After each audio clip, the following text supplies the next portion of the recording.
اگر ہم نے اللہ تعالیٰ کی سرحد کو عبور کر لیا، اللہ تعالیٰ کی بتائی ہوئی حدود سے تجاوز کیا،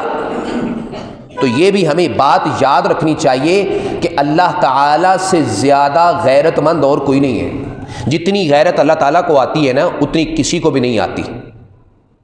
سب سے زیادہ غیرت مند، سب سے زیادہ غیرت والا اللہ تعالیٰ ہے۔ اگر ہم اس کی غیرت کو للکاریں گے، ہمارا انجام اچھا نہیں ہوگا۔ اور اللہ تعالیٰ کو غیرت ہم کس طرح دلاتے ہیں؟ جب ہم اللہ تعالیٰ کی حرام کردہ چیزوں کا جو ہے وہ ارتکاب کریں گے، اس کی بتائی ہوئی حدود کو کراس کریں گے، اس اپنی لمٹس کو کراس کر جائیں گے،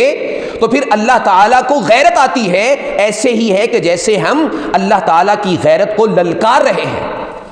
کہ ہم اس حد کو کراس کر رہے ہیں، ہمارا جو کرنا ہے کر لو۔ جب ہم کسی اور بادشاہ کی زمین میں اپنا قدم رکھیں گے تو دراصل ہم اس کے قانون کی خلاف ورزی کر رہے ہوتے ہیں، اسی وجہ سے ہمیں گرفتار کر لیا جاتا ہے۔ ایسے ہی اللہ تعالیٰ کے قانون کی، اللہ تعالیٰ کی بتائی ہوئی ہدایات کی جب ہم نافرمانی کریں گے، حدود کو کراس کر جائیں گے، اس سرحد کو کراس کریں گے، عبور کریں گے، تو پھر ہمارے ساتھ سلوک اسی طرح کا ہی ہوگا جو کہ ایک مجرم کے ساتھ ہوتا ہے، اور اللہ تعالیٰ کی غیرت کو جو ہے وہ للکارنے کے مترادف ہے، جیسے ہم نے اللہ تعالیٰ کی غیرت کو جو ہے وہ للکار دیا ہے۔ اور حدیث میں آتا ہے ما من احد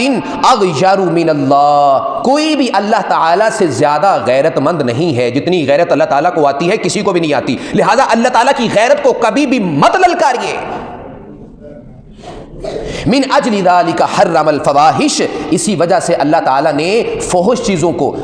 جو ہے وہ بدنما چیزوں کو اللہ تعالیٰ نے حرام قرار دے دیا ہے، فواحش کو حرام قرار دے دیا ہے، فحش گوئی کو حرام قرار دے دیا ہے، بدکاری کو حرام قرار دے دیا ہے۔ حرم الفواحش، اگر ہم اس کا انتخاب کریں گے، فحش باتیں کریں گے، فحش کاری کی طرف آئیں گے، بدکاری کی طرف آئیں گے، تو ایسے ہی ہے کہ جیسے ہم اللہ تعالیٰ کی بتائی ہوئی لمٹس کو کراس کر رہے ہیں، اس کی حرام کردہ چیزوں کا ارتکاب کر رہے ہیں۔ تو جب ہم اس کی حرام کردہ چیزوں کا ارتکاب کریں گے تو اللہ تعالیٰ کی غیرت کو للکاریں گے۔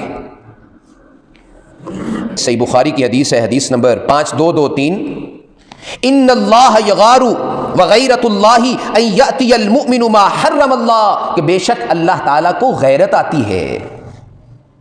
اور اللہ تعالیٰ کی غیرت یعنی اللہ تعالیٰ کو جو ہے وہ غیرت کب آتی ہے؟ کب ہم اللہ تعالیٰ کی غیرت کو جو ہے وہ للکارتے ہیں، ان یأتی المؤمن ما حرم اللہ، کہ جب ایک مومن بندہ، جب ایک ایماندار بندہ اللہ تعالیٰ کی حرام کردہ چیزوں کا ارتکاب کرنا شروع کر دیتا ہے، تو ایسے ہی ہے کہ جیسے ہم اللہ تعالیٰ کی غیرت کو للکار رہے ہیں۔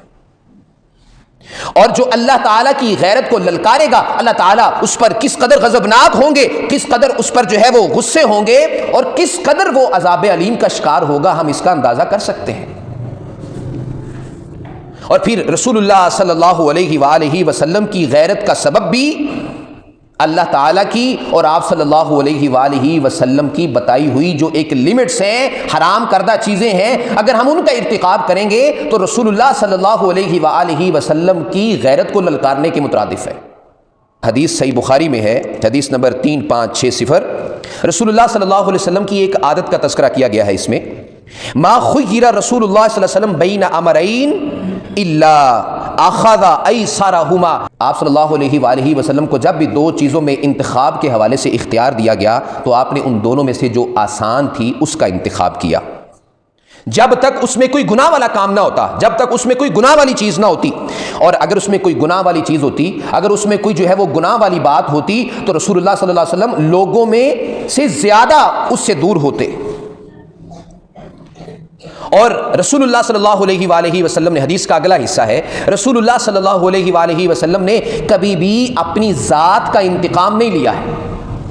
اپنی ذات کے اعتبار سے کبھی بھی انتقام نہیں لیا ہے۔ ہاں، جب اللہ تعالیٰ کی حرمتوں کو پامال کیا گیا تو پھر رسول اللہ صلی اللہ علیہ وآلہ وسلم نے اللہ کی خاطر اس کا انتقام لیا ہے۔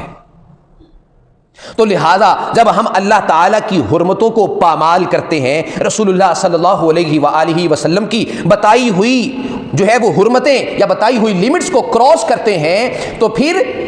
ایسے ہی ہے کہ جیسے ہم رسول اللہ صلی اللہ علیہ وآلہ وسلم کی غیرت کو للکار رہے ہیں، اور جس طرح اللہ تعالیٰ اس شخص سے انتقام لیتے ہیں، اسی طرح رسول اللہ صلی اللہ علیہ وسلم نے بھی اپنی زندگی میں اس شخص کو کبھی بھی جو ہے وہ رعایت نہیں دی جس نے اللہ کی حدود کو کراس کیا، جس نے حرام چیزوں کا ارتکاب کیا۔ رسول اللہ صلی اللہ علیہ وآلہ وسلم نے اس کا جو بھی سزا بنتی تھی وہ اس کو دی ہے۔